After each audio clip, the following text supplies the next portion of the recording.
ওমানের তাপমাত্রা কমতে কমতে মাইনাসে নেমে এসেছে। জাবাল আর শামস, জাবাল আখদার সহ কয়েকটি এলাকায় স্বল্প মাত্রায় তুষারপাত হয়েছে। যদিও আনুষ্ঠানিকভাবে গত ২৪ ঘন্টায় ওমানের সর্বনিম্ন তাপমাত্রা ২.৪ ডিগ্রি সেলসিয়াস ছিল বলে জানায় আবহাওয়া অফিস। তবে বাসিন্দারা কোথাও কোথাও তুষারপাত দেখছেন বলে নিশ্চিত করেছেন। একটি ভিডিওতে দেখা গেছে জাবাল আখদারের তাপমাত্রা নেমেছে -৩ ডিগ্রিতে। সাধারণত মরুময় দেশটিতে গ্রীষ্মকালীন সময় সর্বোচ্চ ৫৮ ডিগ্রি পর্যন্ত তাপমাত্রা রেকর্ড করা হয়।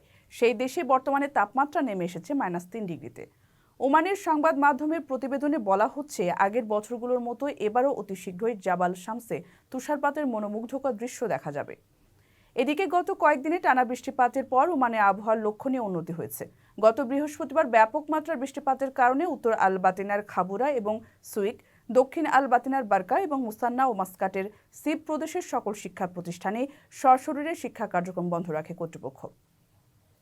তবে সেদিন কোথাও কোনো বড় ধরনের ক্ষয়ক্ষতির খবর পাওয়া যায়নি।